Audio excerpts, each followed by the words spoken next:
it lightly. Too often we are crabs in the bucket and fighting for position, and we already in the position. You know, the worst thing you could do is fight for position you already in. That's how Lucifer lost his place. He was already in position. Yeah. Oh my God. Yeah. And he was fighting for something he already had. And that's what happens when we don't know who we are.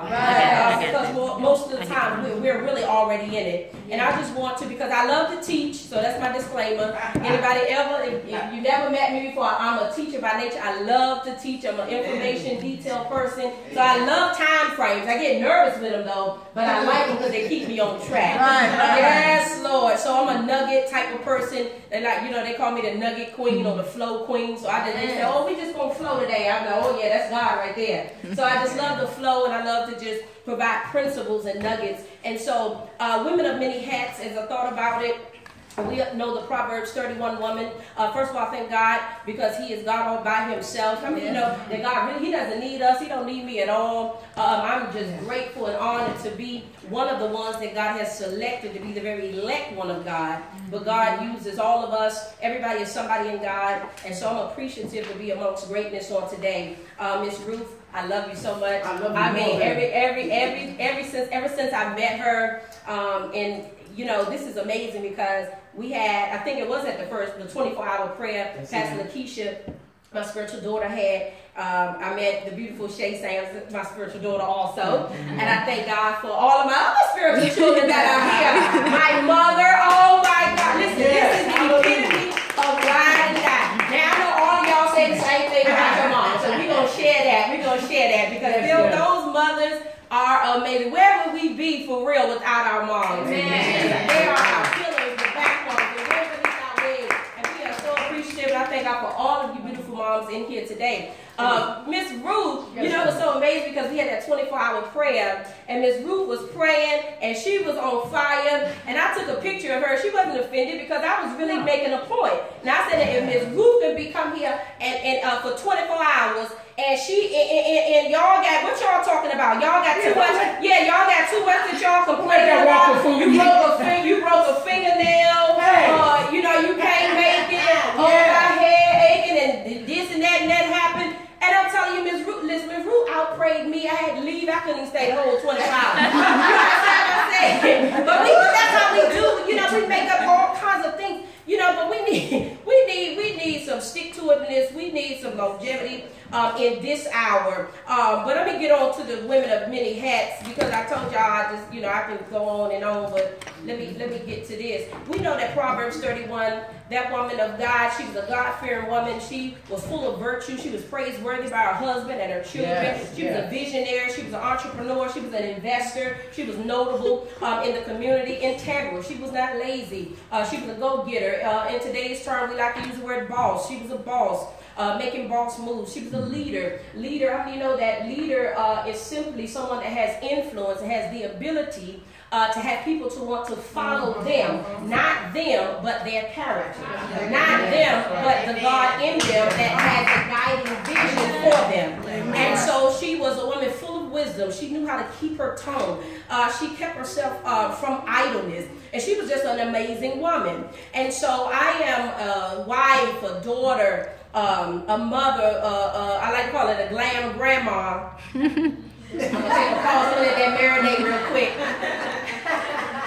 I see all y'all glam grandmoms out here, but of two, I'm a speaker, mentor, coach, author, actress, entrepreneur, cosmetologist, cosmetology instructor, radio co-host, interior decorator, and just whatever else. But, you know, all these hats. You know, one thing that I found is that wearing many hats, that means we have a lot of roles. We have many jobs. And so you can't be, I can't be a daughter to my husband. I'm his wife. I can't be a pastor, listen to this, to my husband at home. You know, the Lord told me something very interesting, because that first year of marriage, sometimes when you are the pastor, your husband is really the pastor, is really your pastor. Come on, somebody, he's your earthly Lord. So whether you're the pastor or not, Come on, he's the man. And so, but the Lord told me, he said, listen, he didn't marry Pastor Dedric Perry, he married Dedric Perry. So what that meant is, don't come home pastoring him. You are his wife. And so I had to, so there's many roles, and even me and my mom, there are times where, we get into it because she's like, listen, I'm your mother, you ain't pastoring me right now. So, because we wear many roles, there's many hats, right? And you have to be distinctive, and you have to distinguish between that role and between that hat. And so, and so it takes, because, oh, glory to God, you can float between them all, but one of the greatest attributes that I found that a woman that are wearing many hats need to possess is what I call BB. I call it balance and boundaries. That is the most valuable thing that you can have when you wear many hats. That balance is a mental steadiness or emotional stability, habit or a calm behavior. It is the ability to have judgment, great judgment, because it is important to maintain balance when you're doing so many things and have so many roles and so many hats, because if not, you're going to wear your own self out, and then you're not effective in any of them. And so we could be doing a whole lot of things. I love what Dr. Miles Monroe said, God bless his soul. He says being busy doesn't mean you're effective. And being active doesn't mean you're progressive. And what I found is that the process is very important to the progress. And a lot of times we want to progress and we want to be all these things because everybody's talking about making moves, and to be a boss you need to be doing this and doing that. And so we begin to just want to be busy, but it doesn't mean we're progressive. Amen. It doesn't mean we're effective either. Because that purpose, like the other woman God was talking about, purpose is very important, because we can be doing a whole lot of things and have absolutely no meaning to any of it that we're doing. And so it is the meaning that calls effectiveness. It is having purpose, an aim, a goal, locating what the assignment is even in the purpose. I want somebody to hear that. You can have purpose, but you still need to know the assignment for the purpose. Okay. See, the assignment is the actual task for the purpose. So the purpose is the goal, it's the aim, but what is my assignment for my aim? And so when I have the purpose, the assignment, now I can execute the purpose and the assignment. And so we're doing a lot of things, but we need to create boundaries as well.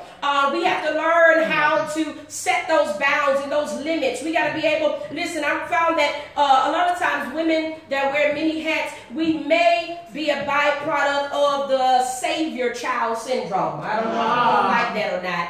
But that's the one that's trying to save and do everybody doing everything, trying to be that one. But listen to this, it's not a bad thing, but we have to begin to understand that there has to be balance, there has to be boundaries. Amen. We have to use proper judgment and discernment and be able to distinguish and decipher between what, the things that we're doing. I'm talking fast because I told y'all I get nervous with time frames.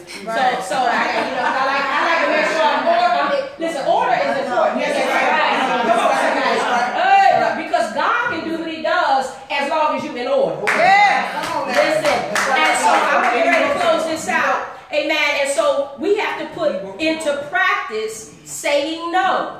A lot of times when you wear many hats, we struggle with saying no. And so we got to learn how to put no into practice without the guilt trip. Amen? All right? You also have to learn how to practice me time. It's nothing wrong with you having your time.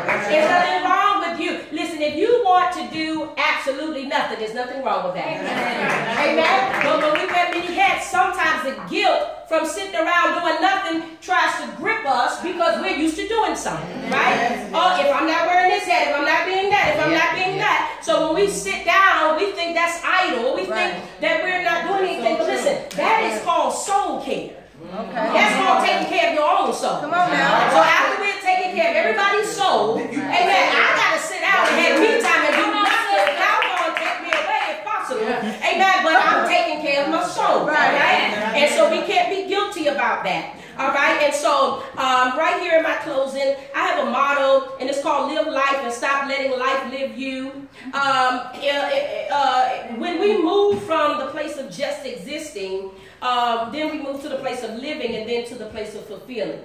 It is impossible to fulfill anything unless we're living first. And so sometimes just because we're just here, but when we discover purpose, when we discover what our assignment is and what we're called to do, and we start walking in that calling, we start taking on that position, that post, and that office, now we begin to execute what God has given us to fulfill on the earth realm and in the realm of the spirit. And so this is when we begin to get up from that existing place.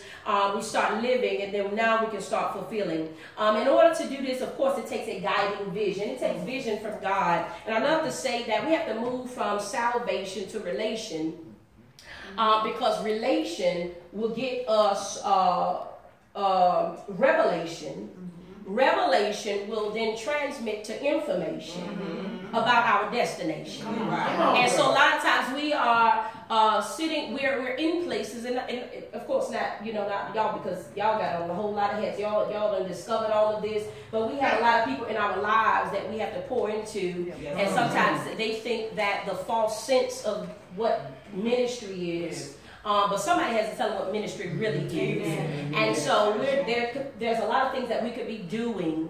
It has absolutely nothing to do with our purpose and our calling. And that's when we're living. Not just being busy, but we're living when we are actually fulfilling the purpose and the call of God. Now, everybody that know me know I got a whole lot more. But I'm going to stop right there. I love you all. God bless you so much.